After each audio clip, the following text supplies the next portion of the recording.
What's up, everybody? Welcome to the first edition of Good Vibes Over Everything. Again, this is your assistant principal, one of your assistant principals, Mr. Saul Hernandez. So, good vibes over everything. Okay, so I really try to stick to a lot of self care, a lot of, just taking care of yourself and making sure that you take care of yourself so that you can be your best self so that you can best serve our kids. And so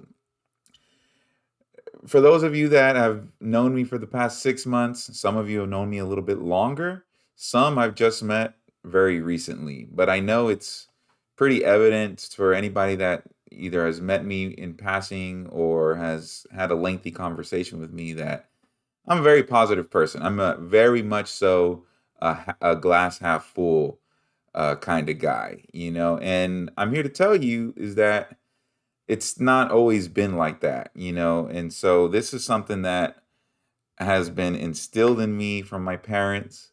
It's been, I'm just like any other person that, I have my struggles. And from a young person, I identified that, I had to deal with high anxiety, with depression, all these mental health issues that now seem very normal and on the forefront of people that battle mental health. But growing up, that was not the case, especially growing up as a Hispanic and Mexican American, it's frowned upon. Está loquito, he's kind of crazy or whatever. Yeah, what reasons do you have to be sad? So on and so forth. Luckily, I had very supportive parents. My mom and dad, they could have been typical Hispanic mom and dad.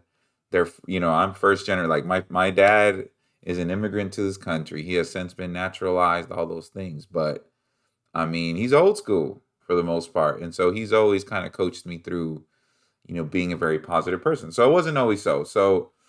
And I really want to talk about my dad just because I was speaking about this to some people at Adamant Retreat, and then with Dr. Smith and because she calls me Positive Pete, right? And so I was telling her the story about, hey, it wasn't always so. It's just that through coaching with my parents and just me living through life experiences with them and seeing them and the struggles and all that kind of helped shift my mindset. So this is my dad. Okay, hold on. Yeah, this way right here. And it's inverted. I'm sorry. So this is my dad and a young me.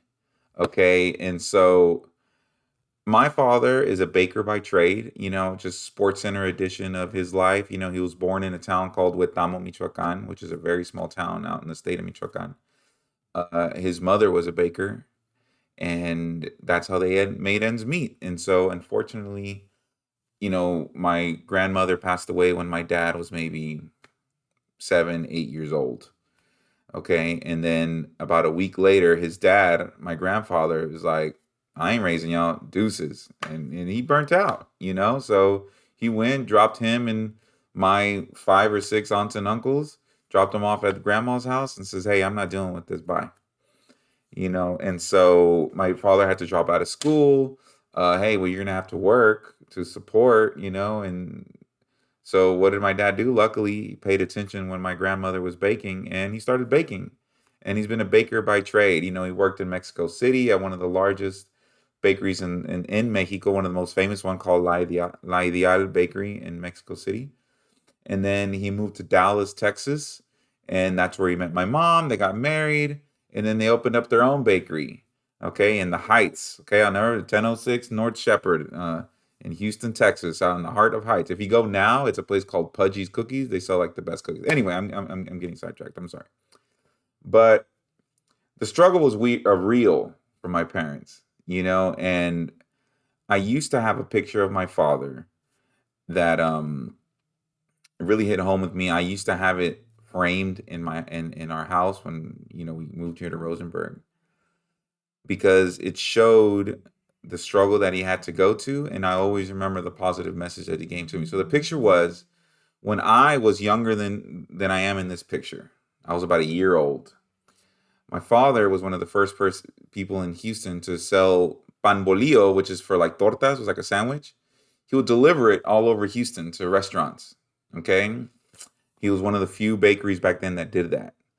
And so him changing a tire in a van just like that, not that van, but a van just like that, on the side of the road off of 610, 18 wheeler sideswiped the van while he was on the other side, flew him off of the overpass, and he broke his femur like in two places, got rushed to the hospital. Like I'm talking his leg is open, right? He's trying to hold himself together.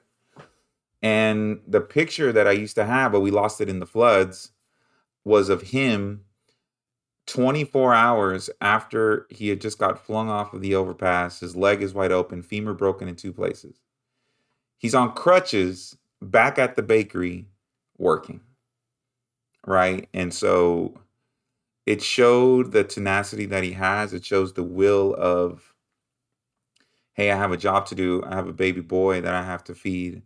This is not going to stop me. And so in when I got older, I asked him about the picture. I was like, and he was smiling in the picture, having a good old time.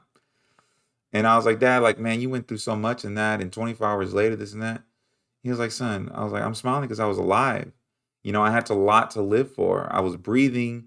I was able to work. What do I have to be sad about? Did it suck at the time? Of course.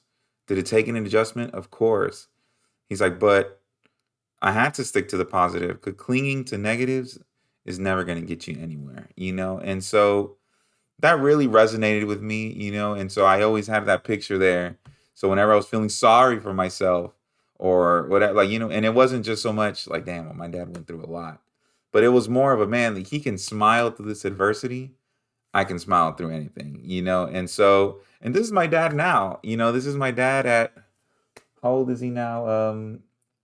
Getting close to 60 years old. All right, it's my mom and dad, right? On the left there, it's my dad with my mom. They're out in, I think they're in Cabo San Lucas, like I think last year. On the right, that's my dad with my son. He took my son to Italy for the summer, and just gave him a beautiful experience. So I tell you all that, just you get to know about me a little bit, and how I grew up in the bakeries and grew up with my parents and really kind of saw their struggles. And I'm super proud of my parents. I'm super proud of them. I'm proud to be their son. Um, but it explains why I always make an effort to be positive. Okay. And so I tell you that so that maybe we can all keep the same mindset on.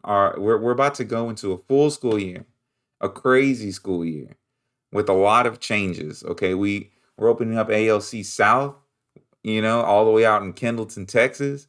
Hopefully, we got this virtual program that's about to launch here in the next like 60 days, maybe sooner. Right? It's stressful times. It's confusing times, and it can definitely be a time where we can panic and, oh, I don't know what we're gonna do. But no, this is gonna be awesome. This is gonna be great. It's gonna be a great experience. And the same way that this school year is gonna be a great experience. Okay, and so we got to take everything in stride. We always got to look for the positive in any situation. Hey, if you have a kid that's a pain in your butt for 3 days a week, man, cling on to those 2 days where he's not or she's not. Find out those days, man, what did we do that day? And I guarantee you it was, you know what? I did ask them about their day. I had a 3-minute conversation with that child. Or we did have an engaging activity and they didn't get in trouble. You're going to start finding strategies like, man, this is what works for this student. And then so when you run into a student just like her or just like him, you're going to know, let me pull this out my toolbox. So yeah, man, let's just keep these good vibes going, keep the high energy going. I'm seeing a lot of smiles across campus. I don't want those smiles to fade away a week or two from now when we're in it. We're in it to win it. So anyway, that's a little bit about myself. I look forward to sharing stories about myself and how I deal with always keeping positive vibes over everything. I look forward to hearing from a lot of you. This year's newsletter is going to be different. and that it's not this is not the only scene you're gonna see. Okay, I'm gonna go out and about. I'm gonna interview some of you. I'm gonna have some of you right here next to me, almost talk show style. So be ready for it. If I call your number, if I tell you, hey, I need you, then we're gonna do this interview together, and we're gonna put good vibes over everything together. All right. Well, let's have an awesome first week.